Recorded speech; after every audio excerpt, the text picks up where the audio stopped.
तो electric dipole समझ में आ गई। इलेक्ट्रिक डाइपोल का मतलब है जब दो बराबर किंतु विपरीत प्रकार के आवेश एक दूसरे से बहुत ही सूक्ष्म दूरी पर रखे होते हैं, तो ऐसे सिस्टम को हम लोग क्या कहते हैं, इलेक्ट्रिक डाइपोल। बात समझ में आ रही। जैसे ये एक पॉजिटिव चार्ज और एक ये नेगेटिव चार्ज, तो ये एक दूसरे से बहुत ही सूक्ष्म दूरी पर रखे हो, तो ऐसे सिस्टम को हम लोग क्या कहते हैं, इलेक्ट्रिक डाइपोल। बात समझ में आ गई। डाइपोल क्या है, जब दो बराबर किंतु विपरीत प्रकार के आवेश एक दूसरे से बहुत ही सूक्ष्म दूरी पर रखे होते हैं, तो ऐसे सिस्टम को, ऐसे निकाय को हम लोग इलेक्ट्रिक डाइपोल कहते हैं, वैद्युत द्विध्रुव कहते हैं। जैसे HCl मतलब H धनान Cl ऋणान, NaCl ये भी डाइपोल है क्योंकि Na धनान प्लस Cl ऋणान बहुत ही पास पास होते हैं, ठीक है ना। KOH K धनान प्लस OH ऋणान, इनमें से किसी भी, जैसे NaCl को ले लो, तो NaCl जब तुम्हें मिलेगा तो उसमें से Na धनान और Cl ऋणान के बीच की डिस्टेंस आप पता कर पाओगे, बहुत ही सूक्ष्म होती है, पता ही नहीं होता। लेकिन हम लोग गणनाओं को हल करने के लिए डाइपोल में कितने चार्ज होते हैं, दो, एक पॉजिटिव होता है एक नेगेटिव, और उनके बीच की डिस्टेंस हम लोग 2l लेट करते हैं। क्या करते हैं, आगे देखिए डाइपोल के बीच की लेंथ हम लोग एक्चुअली फाइंड नहीं कर सकते, बहुत सूक्ष्म होती है, लेकिन हम लोग उसे गणनाओं को समझने के लिए क्या लेट कर लेते हैं, 2l। जैसे हम लोग Q0 को लेट किए थे, Q0 लेट किए थे अपनी गणनाओं को आसान बनाने के लिए, वैसे ही हम लोग डाइपोल के बीच की डिस्टेंस क्या कर लेते हैं, लेट, 2l लेट कर लेते हैं। समझ में आ रही बात, 2l लेट कर लेते हैं। चलिए आइए देखिए थोड़ा, तो डाइपोल तो समझ में आ गया। डाइपोल में कितने चार्ज होते हैं, एक बोलिए आप, कितने चार्ज होते हैं और कितनी दूरी पर रखते हैं, बहुत ही सूक्ष्म दूरी पर। उनके बीच की डिस्टेंस आप लेट क्या करते हैं, 2l। जैसे मान लो अगर ये एक पॉजिटिव चार्ज प्लस Q और एक ये माइनस Q, ये क्या रखा है, डाइपोल रखा है।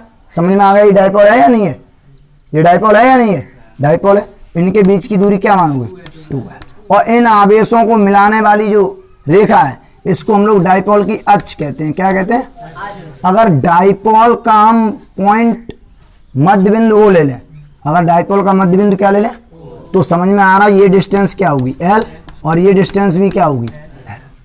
समझ में आ रही बात, क्लियर हो रहे हैं।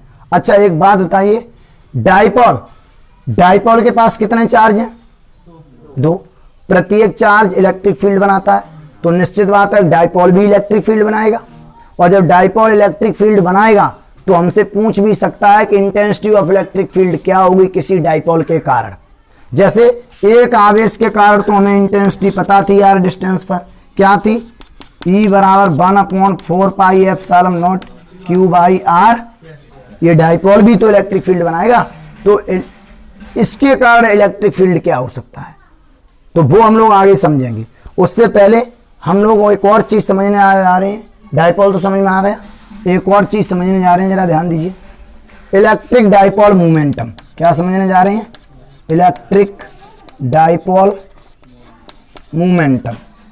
ये क्या होता है, इलेक्ट्रिक डाइपोल मोमेंटम, जरा ध्यान दीजिए।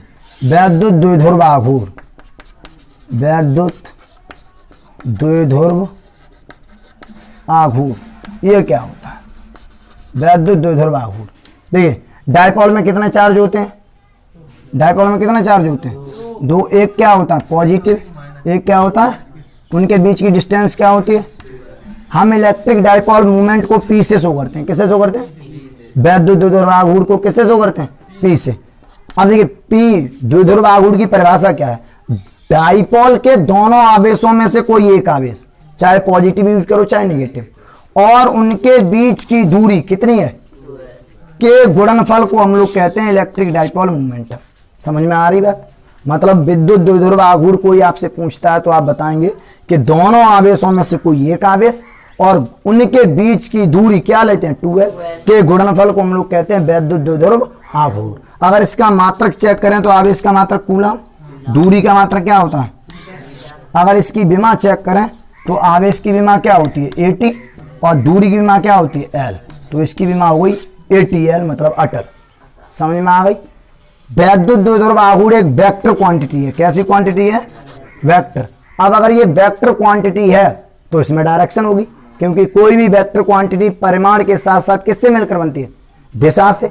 मैग्नीट्यूड के साथ साथ डायरेक्शन से मिलकर बनती है, because we know that vector बराबर होता है मैग्नीट्यूड इनटू डायरेक्शन।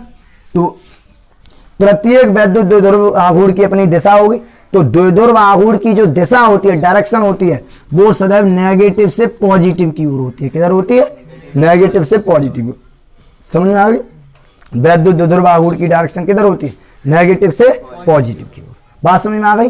द्विध्रुव आघूर्ण समझ में आया? जैसे एक सिंपल सा न्यूमेरिकल अगर कोई बोल दे कि एक वैद्युत द्विध्रुव आघूर्ण जिसमें प्रत्येक आवेश +5 माइक्रोकूलम और -5 माइक्रोकूलम है, ठीक है ना, उनके बीच की दूरी 0.01 एंगस्ट्रॉम है, द्विध्रुव आघूर्ण बताइए। तो आप कहेंगे सर सिंपल सा बात है, मैं Q1 आपको Q बराबर दे रखा है 5 माइक्रोकूलम। जरा ध्यान दिए, ये क्वेश्चन समझ में आया? मैंने कहा एक डाइपोल है जिसके दोनों आवेश, एक +5 माइक्रोकूलम, 5 माइक्रोकूलम, एक -5 माइक्रोकूलम, और उनके बीच की डिस्टेंस है 0.01 एंगस्ट्रॉम। हमसे बोला वैद्युत द्विध्रुव आघूर्ण बताइए, सिंपल सा चीज। समझ में आ रहा?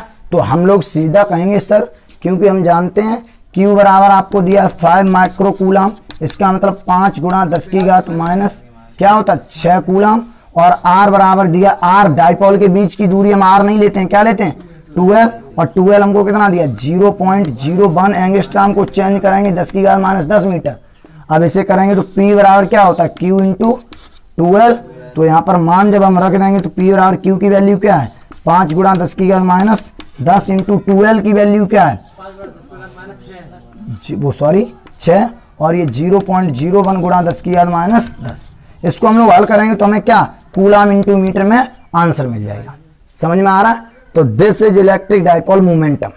तो समझ में आया? इलेक्ट्रिक डाइपोल मोमेंटम क्या है? दोनों आवेशों में से कोई एक आवेश गुणा उनके बीच की दूरी के गुणनफल को हम कहते हैं वैद्युत द्विध्रुव आघूर्ण। और हम लोग वैद्युत द्विध्रुव आघूर्ण एक वेक्टर क्वांटिटी है जिसकी डायरेक्शन सदैव नेगेटिव से किधर होती है? पॉजिटिव की ओर। अब आपने ये देखा कि डाइपोल, देखिए बेटा, आपने ये देखा कि डाइपोल के पास 2 चार्ज होते हैं और प्रत्येक चार्ज विद्युत क्षेत्र बनाता है, तो इसका मतलब इलेक्ट्रिक डाइपोल भी विद्युत क्षेत्र बनाएगा। तो इसके कारण भी हमें इंटेंसिटी फाइंड करने को बोला जा सकता है कि वैद्युत द्विध्रुव के कारण विद्युत क्षेत्र की तीव्रता बताइए। तो हम लोग वो चीज आगे क्लासों में समझेंगे। ठीक है, समझ में आ रही? ओके।